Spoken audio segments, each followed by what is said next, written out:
Hello guys, let's start our current affairs lecture. आज का जो करंट अफेयर्स का सेशन है, again this session is going to be a very much important for you. ठीक है, बहुत ही ज्यादा इम्पोर्टेंट सेशन होने वाला है आज का. आज के इस पर्टिकुलर सेशन में मेरा स्पेसिफिक टारगेट होने वाला है कि जो कुछ इम्पोर्टेंट इनिशिएटिव्स है, जो कि गवर्नमेंट स्कीम के इनिशिएटिव है, प्लस जो कि फैक्चुअली कुछ there are some data which are very much factual in their nature, तो वो भी मैंने कुछ यहाँ पे ऐड करके रखा है. Because most of time what we have been observe कि जो एग्जाम्स होती है वहां पर क्या होता है ना, आपको बहुत बार स्टेटमेंट बस सवाल में क्या होता है, फैक्चुअल नॉलेज पूछते हैं. ठीक है, तो that factual knowledge you need to be updated. आपको उस फैक्चुअल नॉलेज को क्या करना है, अपने फैक्चुअल नॉलेज को अपडेटेड करना पड़ेगा. And that's why this lecture is going to be very much crucial. तो थोड़ा सा एक क्विक रिवीजन कर लेते हैं what we have been discuss. Last lecture में मैंने आपको एक सवाल पूछा था.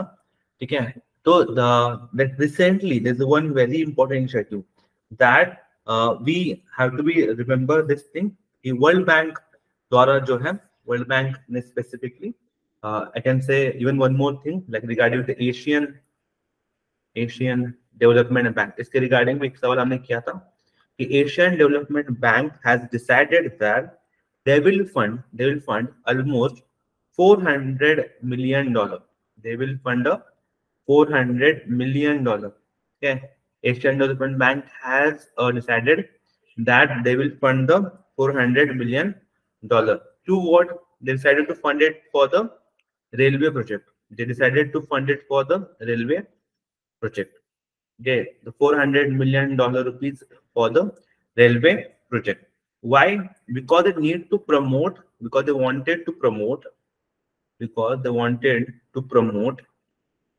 trade. They wanted to promote a trade, investment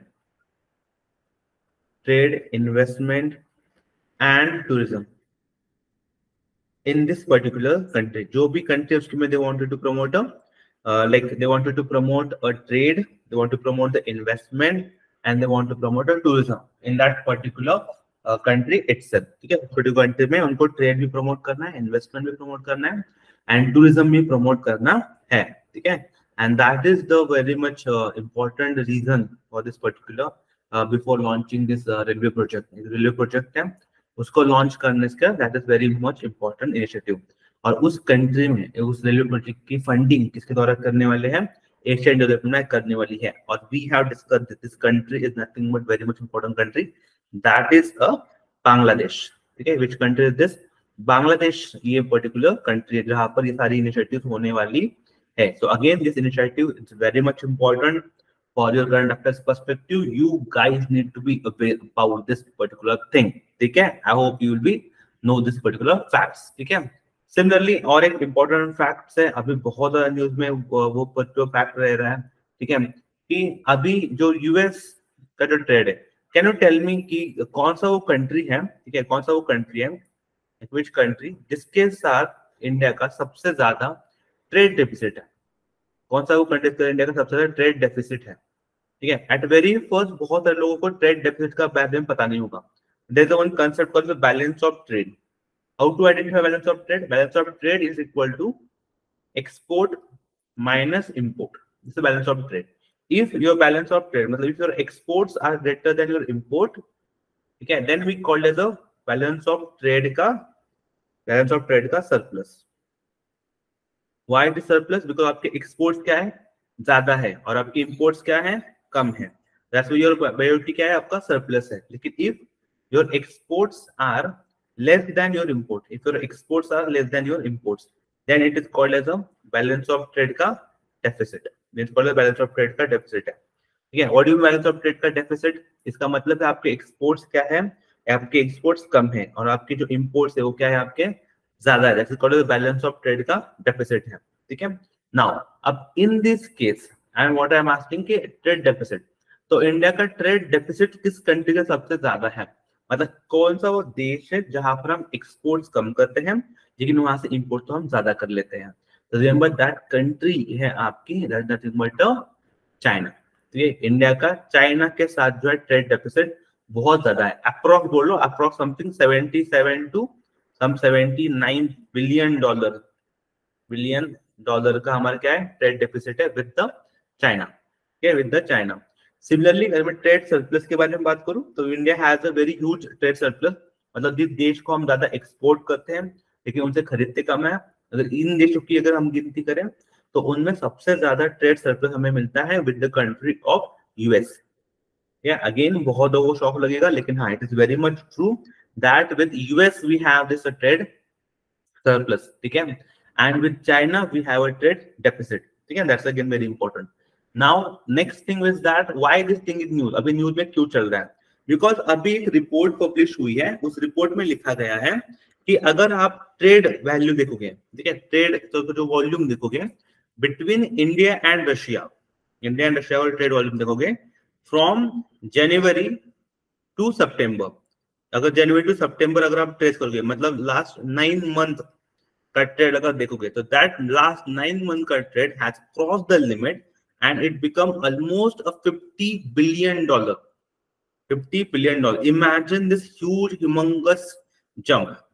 because अगर आप देखोगे तो बिफोर यूक्रेन वॉर स्टार्ट होने से पहले जो इंडिया रशिया का ट्रेड हुआ करता था, the trade between India and Russia, that is रफली बिटवीन, दैट ट्रेड इज रफली between 10 to 12 billion dollar, that is रफली बिटवीन 10 to 12 बिलियन डॉलर, इतना ही ट्रेड होता था पहला, ठीक है, रफली। लेकिन अभी after war, you know war is going on still, हमारा जो लास्ट 9 मंथ का ट्रेड है with Russia, that trade is a 50 billion dollar trade, मतलब this trade has crossed into five times trade has been increased between the India and Russia, and this is a humongous, and that's why पूरे world में, पूरे दुनिया में जो है इस particular initiative को क्या कर रहा है, मतलब पूरे दुनिया, पूरा मीडिया इस पर्टिकुलर न्यूज को क्या कर रहा है, सेलिब्रेट, मतलब एक्सटेंसिवली कवर कर रहा है।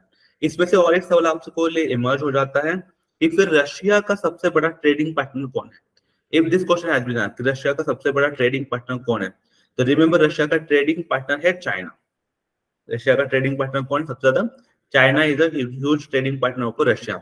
अगर आप देखोगे तो ऑलमोस्ट ऑलमोस्ट 220 बिलियन डॉलर का अप्रॉक्स, बोलो अप्रॉक्स इतने डॉलर का क्या है ट्रेड चलता है between India, Russia and China. तो चाइना बहुत आगे हमारे, नो डाउट अबाउट इट, लेकिन whatever things we are observing here is a different thing, जो ग्रोथ हमने दिखाई है that is a very much important growth. इसमें एक चीज मैं यहाँ पे बता दूं, यहाँ पर एक कंपोनेंट ऐसा भी है कि यहाँ पर जो 50 बिलियन है उसमें से 2 बिलियन है, 2 billion dollar, this 2 billion dollar is from, this 2 billion dollar is from India, मतलब हमने जो रशिया को बेचा है, तो हमने कितने डॉलर का रशिया को बेचा है, बस 2 बिलियन डॉलर का बेचा है। 48 बिलियन डॉलर का जो थिंग जो बेची है, जो ट्रेड किया है, वो किसने किया है, रशिया ने किया है इंडिया के साथ। तो रशिया ने हमें बहुत सारी चीजें बेची है लेकिन उसके बदले में हमने बहुत कम बेचा है रशिया, ठीक है। तो that is how the things आते हैं, 50 बिलियन डॉलर्स का क्या है उसका ट्रेड है, ठीक है। नाउ अब ये जो सारी चीजें जो ट्रेड वैल्यू की चल रही है या फिर जो मेंशनिंग है, ठीक है, जो ट्रेड्स यहाँ पे मेंशन है आपके सारे, तो that humongous thing is happening, ये सारा बड़ा पूरा पूरा क्या हो रहा है, डेफिसिट जो बन रहा है वो बहुत ज्यादा बड़ा डेफिसिट जो है क्रिएट कर रहा है रशिया के साथ। इसलिए हो सकता है क्या आने समय में चाइना के साथ हमारा सबसे ज्यादा ट्रेड डेफिसिट है, लेकिन उसके बाद रशिया हमारा सेकंड कंट्री जिसके साथ हमारा सबसे ज्यादा क्या है, ट्रेड डेफिसिट है, ठीक है। तो अगेन ये सारी चीजें बहुत ज्यादा न्यूज में है, तो आपको इसके बारे में पता होना क्या है, इंपॉर्टेंट है, ठीक है। Now third important thing which you must be remember, तीसरा इंपॉर्टेंट थिंग है कि हालांकि इंडिया ने ई वीजा की जो सर्विस है, ई वीजा की जो सर्विस है, that e visa service has been renewed, e visa की जो सर्विसेज है उसको क्या किया है, again they have started, resume कर दिया है, मतलब अगेन वी हैव स्टार्टेड कि हमने वापस से उन्हें ई वीजा की परमिशन दे दी है। तो कौन सा वो देश है जिसके साथ इंडिया ने सर्विस क्या की है, रिज्यूम की है, तो that you must be aware, ठीक है। तो कौन सा कंट्री होगा, अगेन इसके बारे में भी मैंने लास्ट टाइम आपके साथ डिस्कशन किया था, तो मैं डिटेल में एक्सप्लेन किया था, it is nothing but the country of Canada. तो कनाडा देश है, तो कनाडा देश के साथ जो ई वीजा सर्विस है, ठीक है, ई वीजा सर्विस उसको क्या कर दिया गया है, रिज्यूम कर दिया गया है भारत सरकार द्वारा, ताकि जो भी स्टूडेंट्स हैं, जो भी स्टूडेंट है वो जो जब ट्रैवल करते हैं from one country to another country, वो स्टूडेंट क्या करे, वो अपना क्या करे, मतलब उनको इजीली क्या हो, पासपोर्ट जो है या फिर जो वीजा है उनको इजीली इशू हो पाए, and that is again very much important, ठीक है, वो ज्यादा क्या आपका इंपॉर्टेंट रोल प्ले करेगा। ठीक है, चलो दैट्स ग्रेट। तो अभी जो करंट अफेयर्स का जो दिस इज ये सारी थिंग्स है जो अभी हमने डिस्कस की हैं, all these things are very much important, ठीक है, जो भी न्यूज में चल रहा है। तो आई होप आप लोगों को इसके बारे में थोड़ा सा अवेयरनेस हो, ठीक है, and you guys are pretty much aware about all this things, ठीक है। चलो आगे बढ़ते हैं, आज का जर्नी स्टार्ट करते हैं हम। सबसे पहला सवाल आपके सामने पेश है, ठीक है, थोड़ा सा स्टेटमेंट बेस्ड सवाल है, मैं चाहता हूँ थोड़ा सा पढ़ो and then try to mark your correct answer.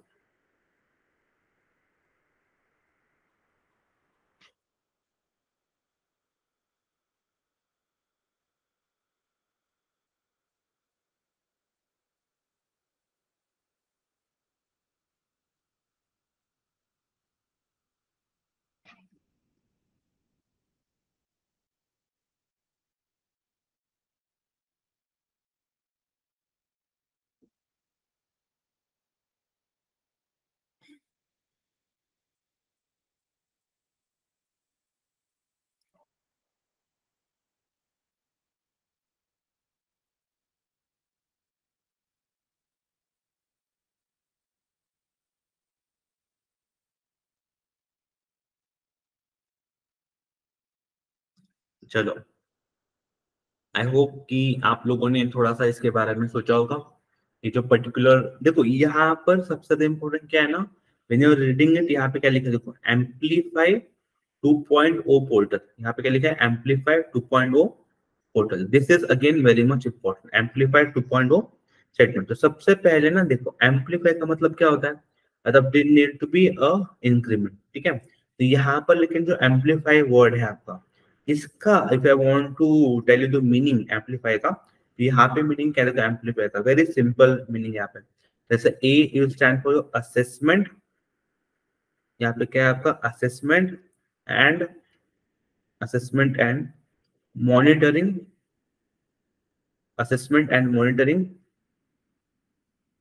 Platform for assessment and monitoring platform for assisting assessment and monitoring platform for reliable, inclusive and future ready urban India, ठीक है, फ्यूचर रेडी अर्बन इंडिया। तो that's the huge बड़ा plan, बड़ा उसका आई can से explanation है, मतलब आई can से उसका लाइक एक्रोनिम है, लेकिन हाँ अगेन इट्स सो दैट अगर आपको उस एक्रोनिम भी पता है तो यहाँ से भी आपकी बहुत सारी चीजें जो है क्या हो सकती है, क्लियर हो सकती है, ठीक है। नाउ अब यहाँ पे देखो जो आपका मेन यहाँ पे जो फुल फॉर्म है वो क्या है आपका, असेसमेंट है, असेसमेंट करना प्लस मॉनिटरिंग करना है, ठीक है। असेसमेंट एंड मॉनिटरिंग प्लेटफॉर्म है amplify platform, forward for label, inclusive and future ready urban India, जो फ्यूचर रेडी अर्बन इंडिया है उसके लिए, ठीक है। नाउ अगर ये भी आपको फुल फॉर्म अगर पता है तो यहाँ पे आपको सेकंड ऑप्शन क्या लिखा है देखो, कि amplify portal has been launched by union ministry of housing and urban affairs, so that's thing is true. तो सेकंड स्टेटमेंट इज ट्रू, ठीक है, सेकंड स्टेटमेंट क्या आपका ट्रू स्टेटमेंट बन जाता है, ठीक है। Now what is the first statement, क्या देखो, it aims to provide, it's aimed to provide data on Indian cities, okay, which helps in data-driven policy making. It helps to, which helps in data-driven policy making. Now, जो भी data-driven policy making है, उसके लिए भी this particular assessment and monitoring क्या है आपके लिए करना जरूरी है, ठीक है। And that much is a very much important, ठीक है। इसका मेन पर्पज ही वही है कि जो भी डाटा हो उसको कलेक्ट किया जाए, पॉलिसी बनाई जाए और फिर उसको क्या करा जाए, प्रमोट किया जाए। तो your statement number first is also correct statement. So what is your correct, your option number C is a more accurate. Both statement 1 and statement 2 is a correct statements, ठीक है। नाउ अब देखो, अगर आपने देखा, ठीक है, यहाँ पर जो एम्पलीफाइज है, ठीक है, एम्पलीफाई है, उसका you have this particular full form जिसके बारे में बोला था, this is a particular full form जो मैंने आपको बोला था, ठीक है। This is a portal which aim, इसका एम क्या है, which aim to provide a data on Indian cities, ठीक है, launched by Union Ministry of Housing and Urban Affairs, okay. If you look at currently there are 258 urban local bodies, ठीक है, which have been there on board, ठीक है, and data for 150 cities is available on the portal। जो भी data है वो कितना available है, 150 सिटीज का डाटा अवेलेबल है पोर्टल के ऊपर। एंड जो 258 वो क्या है, आपके अर्बन लोकल बॉडीज है, जो भी इस बोर्ड के ऊपर, इस प्लेटफॉर्म के ऊपर आपको मिल जाएंगे, ठीक है ना। आगे बढ़ते हैं, ठीक है। यहाँ पर देखो टोटल डीजल कंजम्पशन कितना है, number of sample tested for the water quality, ये भी सारी चीजें भी आपको उस पर्टिकुलर प्लेटफॉर्म के ऊपर आपको मिल जाएगी। नेक्स्ट, ओके, अगेन थोड़ा सा सोचो इसके ऊपर and then try to mark the correct answer.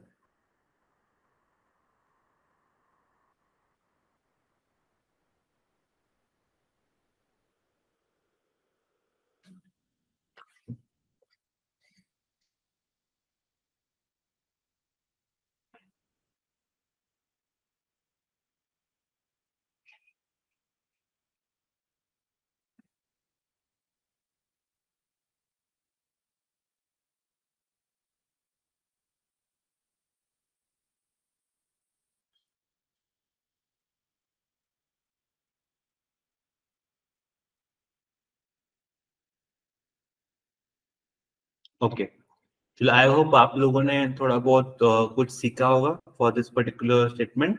आपको इसके बारे में पता होना चाहिए, because this is again very important day when we talk about इस particular day के ऊपर we talk about we need to elimination of violence against the woman, ठीक है, we need to eliminate the violence against the woman, female के against जो भी violence हो रहे हैं उसको भी क्या करना है, हमें एलिमिनेट करके देना, ठीक है, वायलेंस अगेंस्ट वुमन। अब सवाल ये आता है कि what kind of violence we are talking about, तो there are various type of violence, ठीक है, जो भी होते हैं, डोमेस्टिक होते हैं, सोशल वायलेंस होते हैं। अगर आप देखोगे ना वायलेंस में, अगर वॉर होता है तो वॉर में सबसे ज्यादा वल्नरेबल कौन सा ग्रुप होता है, दैट इज द फीमेल, चाहे सोसाइटी हो, चाहे फैमिली हो, चाहे इन सिचुएशन हो, सबसे ज्यादा वल्नरेबल, सबसे ज्यादा कमकुवत बाजू किसकी होती है, दैट इज द फीमेल्स की होती है। जैसे मैं यहाँ पर I one more example to you कि जो भी डबल बर्डन का कंसेप्ट है, तो one concept called as double burden, ठीक है, डबल बर्डन। तो ये कंसेप्ट भी क्या है, आपसे ओरिएंटेड है, ये भी जो फीमेल की स्थिति है उससे ओरिएंटेड है, ठीक है। क्या कंसेप्ट है ऑफ डबल बर्डन का, कि भाई कोई फीमेल होती है तो फीमेल क्या करती है, वो मतलब बाहर भी काम करती है, ऑफिस का काम होता है, एंड घर में आके वापस फैमिली को भी संभालती है, ठीक है, मतलब यहाँ पर भी उसको काम करना ही है, और बाहर ऑफिस में और यहाँ पे घर में आके भी काम करना है, तो डबल, तो ये भी काम करना है, ये भी काम करना है। पहले तो एक्चुअली क्या था, मतलब अगर 10 साल पहले जाओगे तो उसे बस घर का ही काम करना होता था, ठीक है, तो एक ही सिंगल बर्डन होता था उसके ऊपर, ठीक है। लेकिन अभी हम क्या बोल रहे हैं कि भाई फीमेल्स को हम बर्डन फ्रीडम दे रहे हैं, सब कुछ चीजें कर रहे हैं, लेकिन आज भी फीमेल जो है घर पे भी काम कर रही है एंड बाहर भी काम कर रही है। तो this is the what is the worst situation, that this will increase a double burden, जहाँ पर फीमेल दोनों की तरफ क्या कर रही है, उनका काम चल रहा है, ठीक है। तो ये भी एक डोमेस्टिक वायलेंस का ही यहाँ पे क्या है, केस है, ठीक है। नाउ अब ये कब सेलिब्रेट हो रहा है, पे कहाँ पे हम बोल रहे हैं, इसके against we need to raise our voice, और कब वॉइस रेज हो रहा है, 25 this again very important date. तो 25 को हम क्या सेलिब्रेट करते हैं, वी फोकस्ड कि हम जो वायलेंस है अगेंस्ट द फीमेल वो किस तरीके से कम हो सकता है, उसके ऊपर हम ज्यादा से ज्यादा क्या करते हैं, कॉन्सेंट्रेट करते हैं, ठीक है। Next one, this has to be remember, ठीक है। दुनिया भर में अगर आप देखोगे तो what is the purpose behind this particular initiative, ठीक है, where we focus that we must be raise awareness of the fact that women around the world are subject to the various form of violence, ठीक है, and true nature of the issue is often hidden, ठीक है। जो actually जैसे मैंने बोला ना कि एक्चुअली रीजन क्या है, patriarchy is a very much important reason. Secondly ना, all females are not on the same page, ठीक है। जो जब फॉर एग्जांपल अगर कुछ फीमेल्स है उनको बस खाने हैं, मतलब they first need to satisfy their own basic, जैसे फूड हो गया, food, shelter, these are the basic needs which they are facing। उनको अभी प्रॉपर फूड भी नहीं मिलता है, प्रॉपर शेल्टर भी नहीं उनके पास, तो फॉरगेट अबाउट दिस टाइप का thinking, double burden, single burden, they are not going to worried about it, ठीक है। So and if you look at females जो कि एक हाई क्लास फैमिली से बिलोंग करती है, they are talk about this freedom of speech, freedom of expression, वो उसके बारे में बातचीत करेंगे, ठीक है। तो even all the females are not in one single page, तो अगर वो सिंगल पेज के ऊपर नहीं है, ठीक है। जैसे फॉर दिस जो फ्रीडम ऑफ स्पीच वाली फैमिली कौन होती है, जिनको ये ना मतलब they have money at their homes and that's why they can not tolerate this violence, ठीक है, उनके ऊपर होता है तो वो उनको टॉलरेट नहीं हो पाता है। लेकिन जिसको पता है कि अगर मैंने काम नहीं किया तो मेरे घर में चूल्हा नहीं जलेगा, मेरा घर नहीं चलेगा, तो दे वो वायलेंस को सहन कर लेती है, ठीक है। तो ये जो ऑल फीमेल्स है, जो कि गर्ल्स है, womens and girls both, they are not on single page.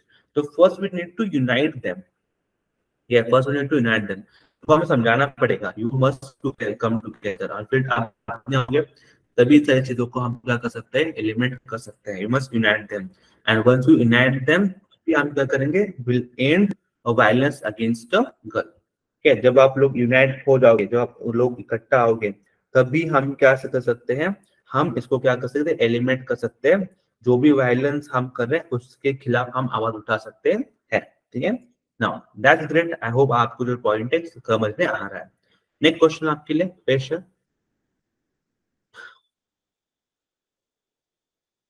थोड़ा सोचो इसके ऊपर।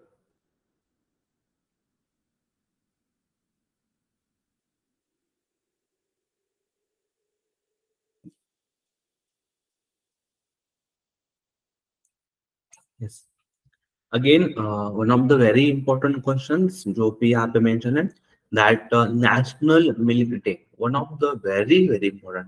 मतलब आपको पता होना चाहिए कि जैसे एम एस स्वामीनाथन जो साहब थे, वेरी ह्यूज पर्सनैलिटी, तो इनके द्वारा ना ग्रीन रिवॉल्यूशन लॉन्च हुआ था। Green, we know aware about ना ग्रीन रिवॉल्यूशन। तो ग्रीन रिवॉल्यूशन क्या था ना, कि जो अनाज था, ठीक है, एक्चुअली जो खाने की फूड की जो रिक्वायरमेंट है उसको मिटा दी उसने भारत में। तो भारत में जो फूड का था तो सब लोगों को इतना तो फूड अवेलेबल हो गया, कोई हंगर से नहीं रहेगा। तो एम एस स्वामीनाथन जी का बहुत बड़ा कॉन्ट्रीब्यूशन था ग्रीन रिवॉल्यूशन के लिए, इसलिए हम उनको ना फादर ऑफ ग्रीन रिवॉल्यूशन भी बोलते हैं, ठीक है। और उन्होंने जो फूड सप्लाई था, मतलब फूड सिक्योरिटी तरीके से हम बोल सकते हैं, तो भारत में जो फूड सिक्योरिटी है उसको इंश्योर करने में उन्होंने बहुत बड़ी भूमिका निभाई, ठीक है, एम एस स्वामीनाथन साहब ने, ठीक है। Then if you think about Raghuram Rajan साहब, तो बहुत ही अभी रंगराजन जिसके बारे में हम बोलते हैं, ठीक है, रंगराजन कमेटी। तो even Rangarajan committee are very much in news, वो भी बहुत ज्यादा न्यूज में रहते थे। लेकिन जो डॉक्टर वर्गीस कुरियन है, this is personality which is very much important personality, because इन्होंने भारत में ना व्हाइट रिवॉल्यूशन लेके आए थे, we called as a white revolution.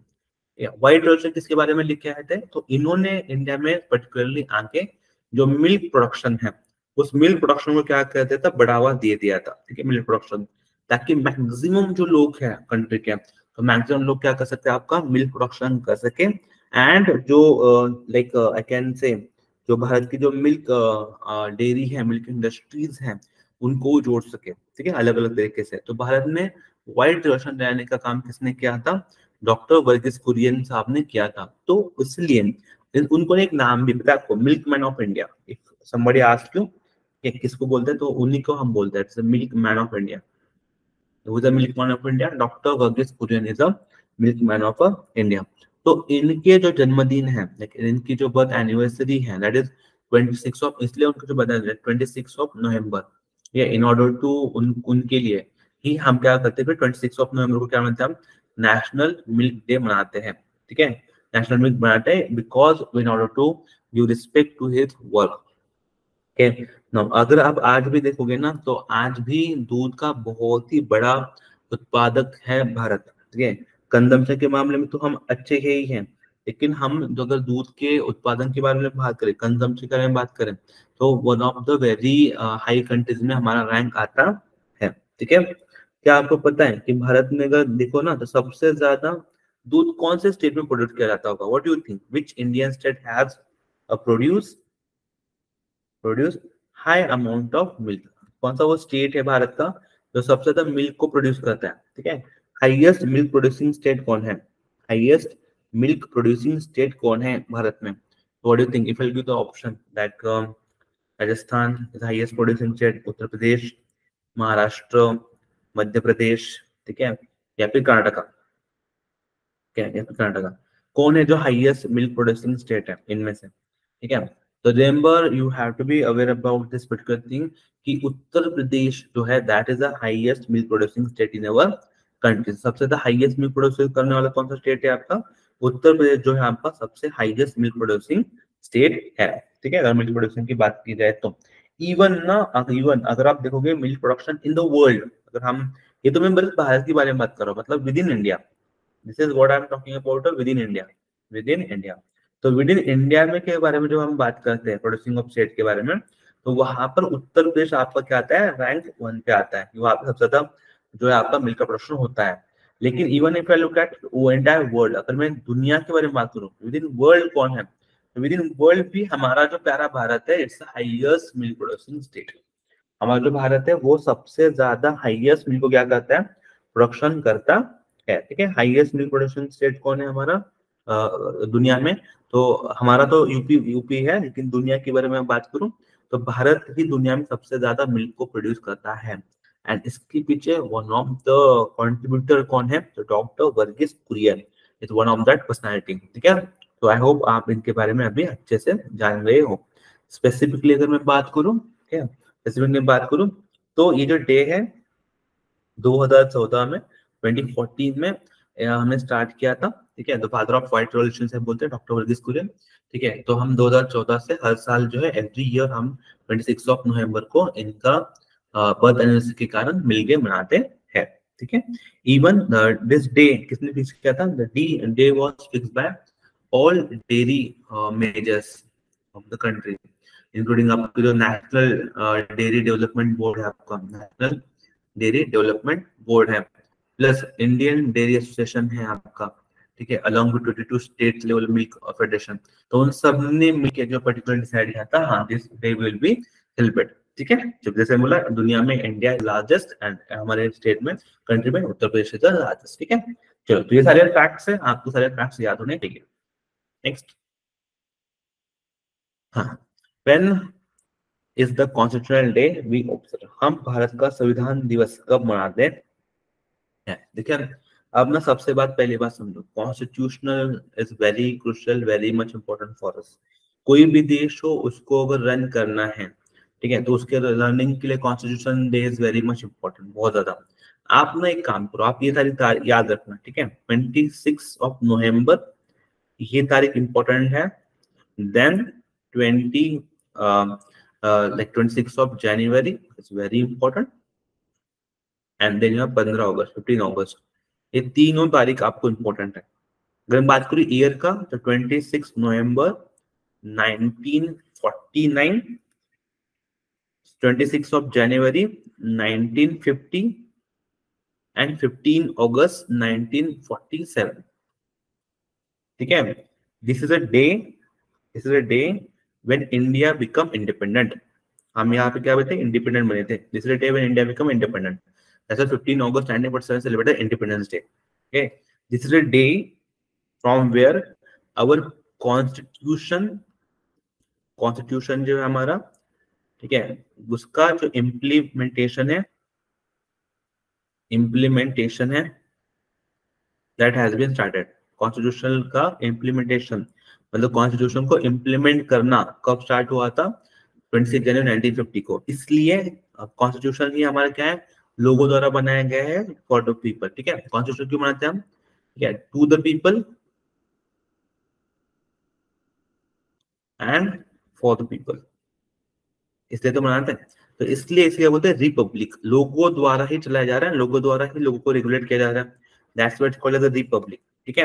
And that's why this particular day 26 जनवरी 1950 is been celebrated as a Republican Day।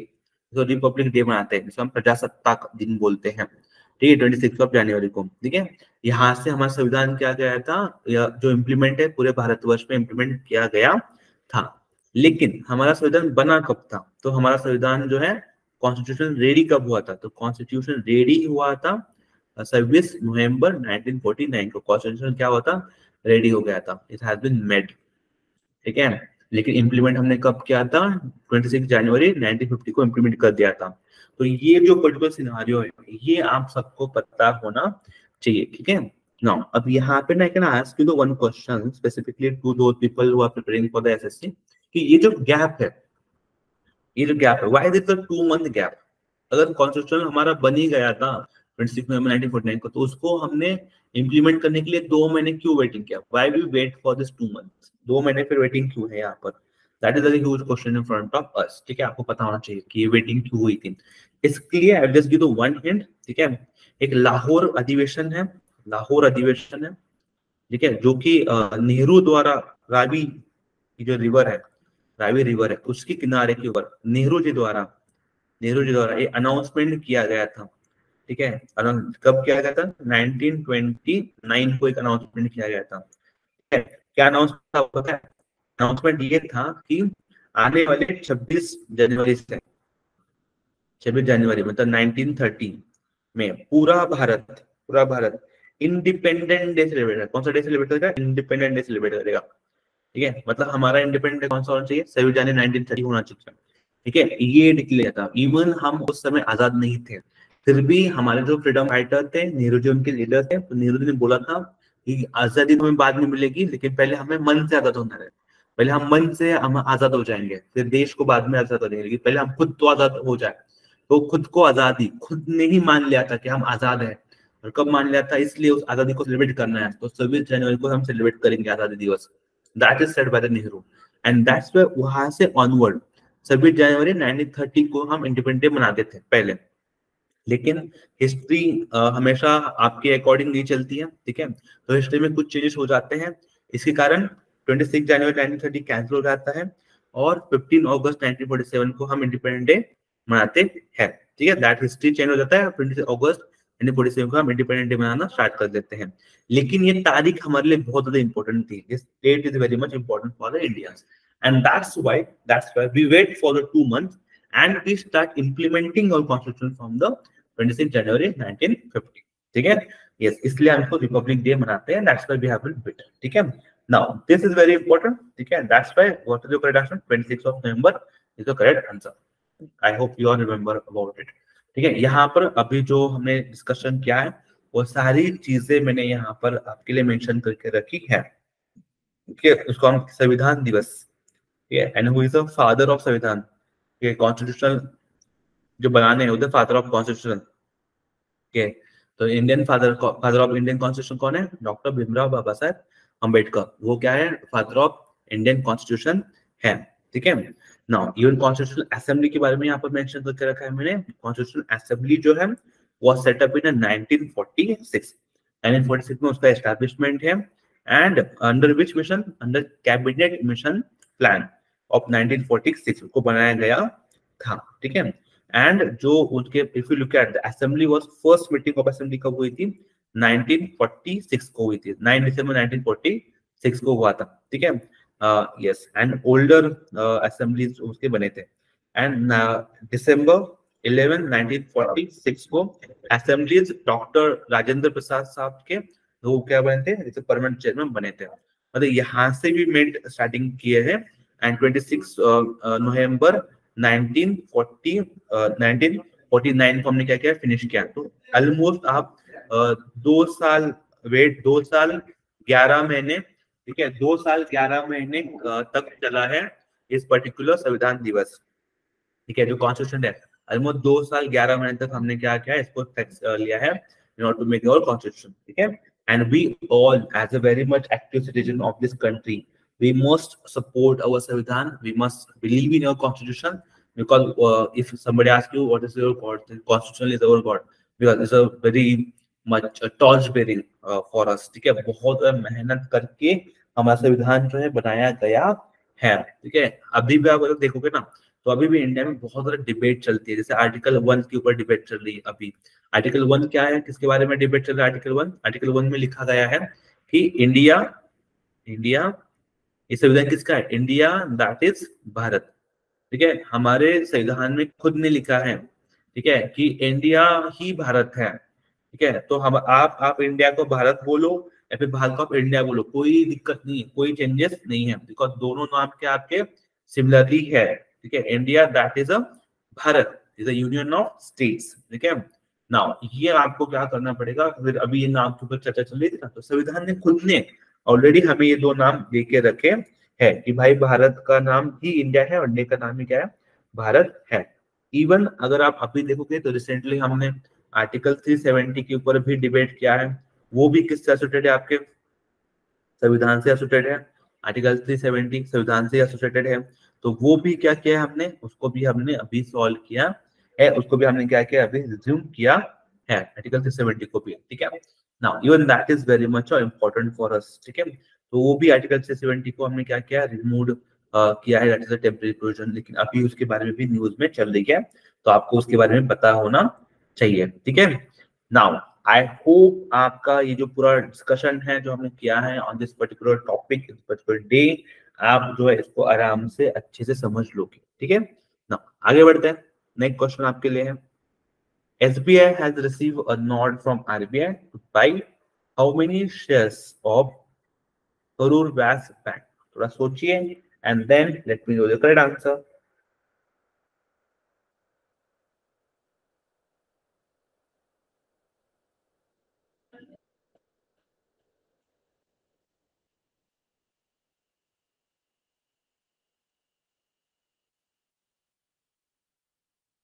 Yes.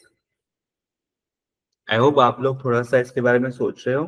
Again very important development है, ठीक है। तो हाउ मेनी शेयर्स बाय किए गए हैं बाय SBI फ्रॉम कसूर व्यास bank के बारे में, दैट इज 9.99%, ठीक है। 9.99% शेयर हैज बीन बाय, ठीक है ना। इसलिए मैंने यहाँ पे मेंशन भी करके रखा है स्पेसिफिकली, ठीक है।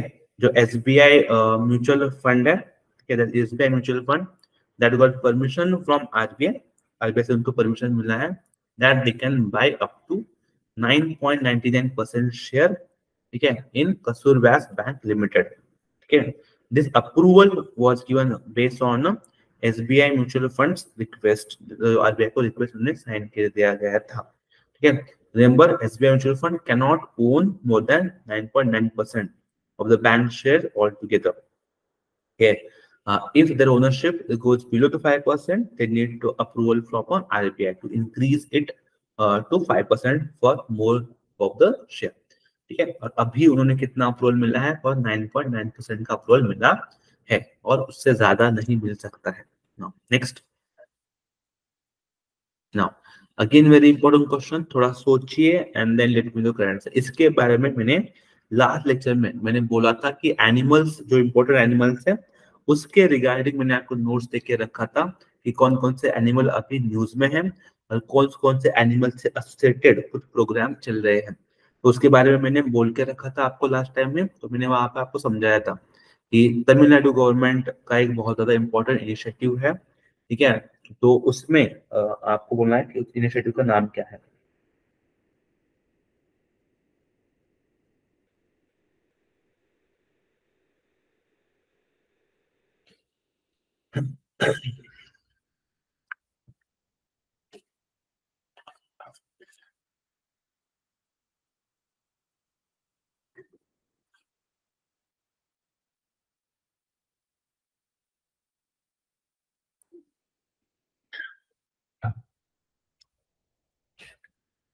ओके, चलो, let me repeat the question for you. जो इंडियन रेलवे है, ठीक है, इंडियन रेलवे द्वारा जो एक्सीडेंट होते हैं, एलिफेंट के एक्सीडेंट होते हैं, accident which is caused by the elephants on railway track, ठीक है। मतलब क्या होता है, बहुत बार ऐसा होता है ना कि जंगल में से रेलवे ट्रैक गुजरती है, ठीक है। जैसे this is one railway track, जंगल में से रेलवे ट्रैक गुजर रहा होता है, ठीक है। और जो एलिफेंट होते हैं वो क्या करते हैं, जब ये जंगल में से होता है, यहाँ पर भी जंगल है, यहाँ पर भी जंगल है, and with crossing their way, तो वो क्या करते हैं, रेलवे ट्रैक के ऊपर आके ऐसे बैठ जाते हैं।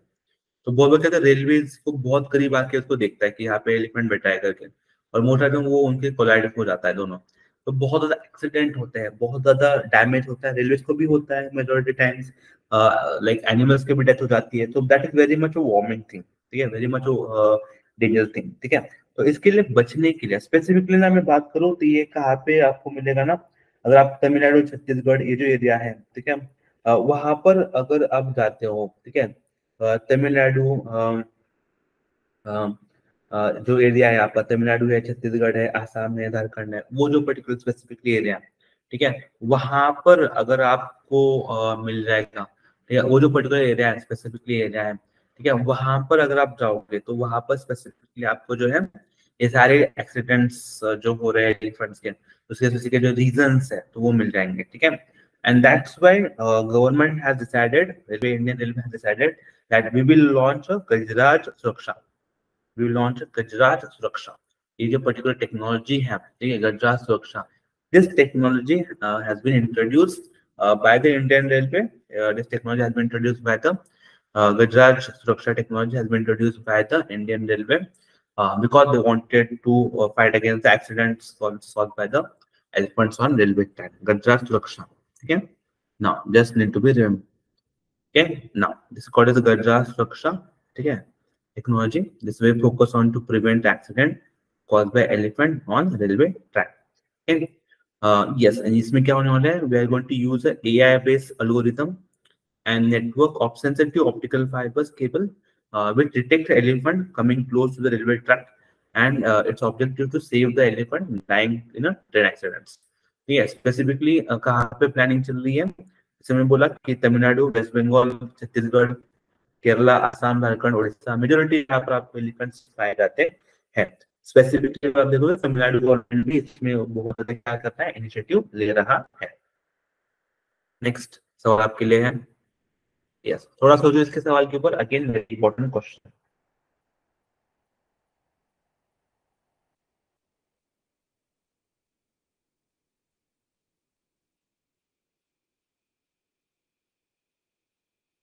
Yes, so what is the question is all about PM Janman. यहाँ पर क्या लिखा है proper, PM Janman scheme is related to which field, PM Janman scheme is related to which field, कौन से फील्ड से रिलेटेड है ये पर्टिकुलर स्कीम, इसका नाम है पीएम जनमन, ठीक है ना। और सोचो इसके बारे में, जनमन, जनमन,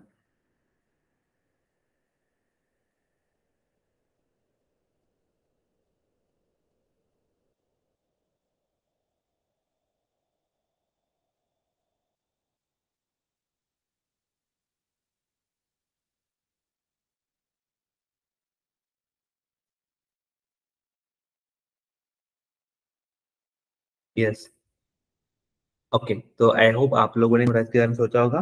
अगेन पहले तो आपका जो फुल फॉर्म है इसको आपको पता होना चाहिए।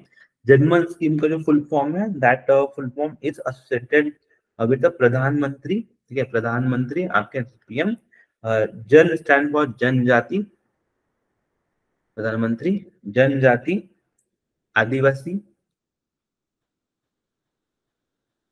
आदिवासी, न्याय महाअभियान, ये जनजाति आदिवासी न्याय महाअभियान, दैट इज पीएम जनमन। तो this is for what, this is for tribal population. इस पर्टिकुलर स्कीम किसके लिए है, इस पर्टिकुलर स्कीम जो आपकी वो ट्राइबल पॉपुलेशन के लिए वो पर्टिकुलर स्कीम है, ठीक है। और ये जो पर्टिकुलर स्कीम है इसका फाइनेंशियल आउटले कितना है, तो टोटल फाइनेंशियल आउटले है 24,104, 24,104 करोड़ रुपीज, इसका क्या फाइनेंशियल आउटले है, ठीक है। और ये कब अनाउंस किया गया है, जनजातीय गौरव दिवस के ऊपर इसको अनाउंस किया गया है, फ्रॉम द खुंती, ठीक है। इवन आप देखोगे तो इसका ना फोकस क्या है, तो they are going to focus on कि जो पीवीटीजीज है, हुआ तो PVTGs particularly vulnerable tribal group है, उनकी जो इकोनॉमिकल कंडीशन है, सोशो इकोनॉमिक कंडीशन है, उसको इलॉबरेट करना है, उसको क्या करना है, डेवलप करना है, इसलिए it has particularly been launch, ठीक है ना। यस, इसमें फिर हम फोकस करने वाले हैं जो भी बेसिक फैसिलिटीज होती है उनकी, सैनिटेशन की फैसिलिटी होती है, क्लीनलीनेस की फैसिलिटी होती है, safe drinking water, health nutrition, education, telecom, connectivity, ये जो सारी फैसिलिटी है इसके बारे में हम वहां पे बातचीत करने वाले हैं। Now next, centrally sponsor scheme है, कौन सी, central sponsor scheme for fast track special court is going to be extended till which year, कब तक इसको पर्टिकुलर हमने क्या किया है, एक्सटेंशन मिला है, ठीक है। तो remember it has been extended till 2026, 2026 तक जो है हमें इसको एक्सटेंशन कर दिया गया है। Now you might be think about it कि what you mean by this fast track court, जो फास्ट ट्रैक कोर्ट है इसके बारे में you might not be aware, लेकिन याद रख लेना ये जो सेशन है वो स्टार्टिंग किया गया था 1 अप्रैल 2023 से 31 मार्च 2026 तक। ठीक है, इसका कॉस्ट हमने बोला था टोटल 19,1952.23 करोड़ रुपीज। ठीक है, यहाँ पर हमने क्या किया था कि this central government will cover the Nirbhaya fund. Okay, again this particular thing as well. ये फास्ट ट्रैक क्यों होता है? बिकॉज जो सेक्सुअल जेंडर बेस्ड वायलेंस है, केस लोड है, reduce the case load, rape case, POCSO act pendency case है, ठीक है, बेटर फैसिलिटी, स्पीडी ट्रायल हो विक्टिम का सेक्सुअल क्राइम्स के जो है। तो बेसिकली व्हाट वी वांट, जो इंपॉर्टेंट सेंसिटिव सब्जेक्ट होते हैं उनके ऊपर जो डिसीजन मेकिंग अगर होनी है, उनके ऊपर अगर डेलिब्रेशन एंड डिस्कशंस होने हैं, तो उसके लिए ज्यादा टाइम ना लगे, उसके लिए क्विकली क्या हो, रिवीजन हो, क्विकली उसके ऊपर डिसीजन ले जाए। इसलिए ये जो फास्ट ट्रैक कोर्ट है इसको हमने बनाया था। ठीक है, एंड उसको अभी क्या मिला, हमने एक्सटेंशन कर दिया गया है। Now where is the COP28 summit being organised? कहाँ पे ऑर्गेनाइज हुई है? मैंने इसके प्रीवियस वीडियोस में आपको बोला है COP28 has been organised in Dubai. कहाँ पर ऑर्गेनाइज हुई है? दुबई में पर्टिकुलरली एंड हुई है यूएई में। इसके बारे में हमने अभी बहुत ज्यादा डिस्कशन किया है कि PM has been announced it. This conference address the world climatic action summit. ठीक है, इसके आउटकम्स भी मैंने आपको बताए हैं, तो आई होप आप एक बार प्रीवियस वीडियोस में देख लोगे तो यू विल बी अवेयर कि हमने इसके आउटकम्स को भी डिटेल में डिस्कस किया है। Now next, in which state the Hornbill Festival has been organized every year? तो अभी ना Hornbill Festival कहाँ पे मनाया जाता है? तो Hornbill is again very much important animal by the way। ठीक है, Hornbill is very much important animal। ठीक है, and I can say this particular animal जो है आपका Hornbill, ठीक है, ये आपको कहाँ पे मिलेगा? पर्टिकुलर उसका festival we celebrate in Nagaland. ठीक है, हॉर्नबिल फेस्टिवल आप कब कहाँ पे मनाते हो? तो नागालैंड में जो आपका हॉर्नबिल फेस्टिवल मनाया जा रहा है, and that's why we always believe it as कि हॉर्नबिल फेस्टिवल 2023 के इसका 24th एडिशन चल रहा है। देखिए, कौन सा चल रहा है? 24th का एडिशन चल रहा है। ठीक है, जो कि नागा हेरिटेज विलेज है किस्मा, ठीक है, वहां पे तो भी सेलिब्रेटेड। ठीक है, एंड बट नहीं, एक चीज याद रख लेना, इवन आपको जो हॉर्नबिल है, ठीक है, हॉर्नबिल फेस्टिवल आप नागालैंड में मनाते हो, लेकिन hornbill is a very important I can say species दूसरे एरिया की पाई जाती है। Now next, where is the international trade fair organised? Where was the international trade fair organise? कहाँ पे इंटरनेशनल ट्रेड फेयर को ऑर्गेनाइज किया गया था? ठीक है, तो remember again this has been organised in new Delhi. कहाँ पे ऑर्गेनाइजेशन किया गया था? India's international trade fair organise कहाँ पर ऑर्गेनाइज किया गया था? तो न्यू दिल्ली में जो है इसको ऑर्गेनाइज किया गया था। ठीक है, तो स्पेसिफिकली अगर मैं बात करूं, ठीक है, तो IITF 2023 was organised in new Delhi. ठीक है, और यहाँ पे जो उड़ीसा पेविलियन है, they has won the gold medal for what? Excellence in display. Okay, and it started on 14 November with a theme। इसका थीम क्या था? वसुधैव कुटुंबकम, जो कि हमारा G20 का भी एक इम्पोर्टेंट थीम है। ठीक है, तो वसुधैव कुटुंबकम। नेक्स्ट, थोड़ा सोचो इसके बारे में। ये where did prime minister Modi inaugurate 10,000 Jan Aushadhi केंद्र? 10,000 जन औषधि केंद्र जो है कहाँ पे प्राइम मिनिस्टर द्वारा इनॉग्रेट किए गए है? मतलब डिसाइडेड कि हम क्या करें। Jan Aushadhi Kendra is again very much important. PM ने बोला है कि will do this particular thing. Remember कहाँ पे? ठीक है, तो देवघर, वहां से इस particular announcement has been made. ठीक है, सो PM has inaugurated this 10,000 Jan Aushadhi centres at AIIMS in Deoghar. Jan Aushadhi Kendra क्या है? डेफिनेटली इंपॉर्टेंट है पब्लिक हेल्थ सर्विस। वहां पे स्पेसिफिकली क्या होना है? देखो, there are about 182 Jan Aushadhi centers in Assam alone। ठीक है, and this scheme is launched in 2015 at Department of Pharmaceutical, okay, under the Ministry of Chemical and Fertilizer। इसमें स्पेसिफिकली बोला गया है कि जो भी औषधि है लाइक सब्सिडाइज्ड रेट के ऊपर will be try to provide medicines to the needy peoples। That is again very important thing। Okay, now which state has won the title of Senior Men's National Hockey Championship?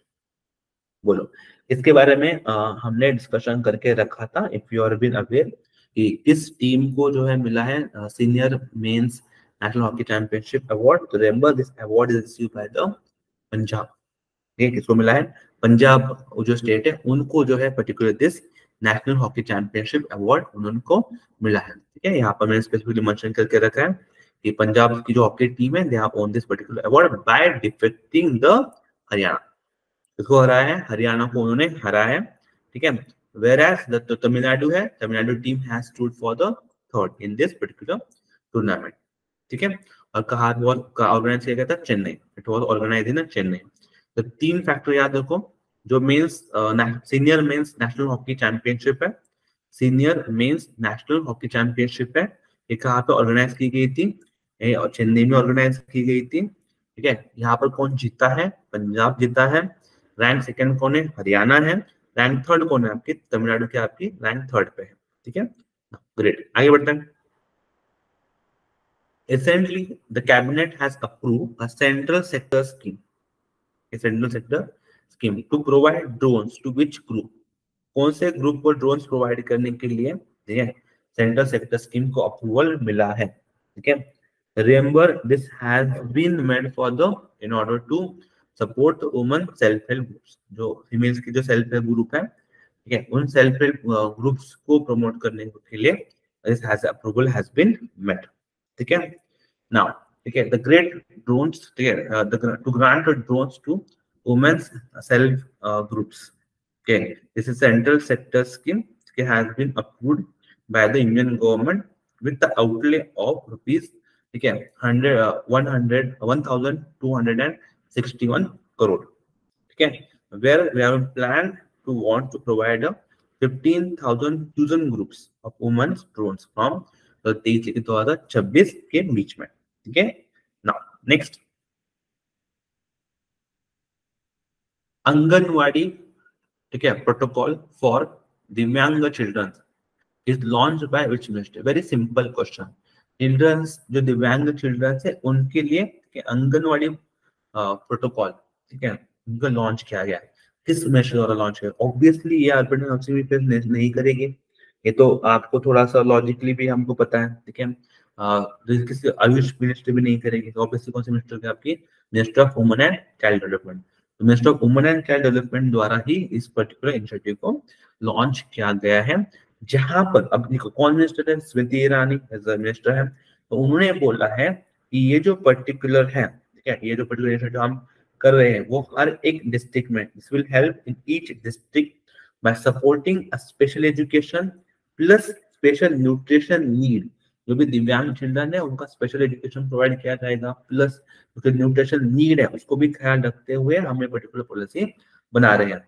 Even ये जो progress होगी फिर उन बच्चों की, वो हम पोषण ट्रैकर, जो one of the very important initiative है, वहां पर हम क्या करेंगे, उसको पोषण ट्रैकर को भी वहां से मेजर करेंगे किस तरीके से उनमें डेवलप हो रही है करके, ठीक है। Again very important. Then next, Merriam Webster's name which word as the word of the 2023? कौन से शब्द को वर्ड ऑफ द 2023 का किताब मिला है, ठीक है।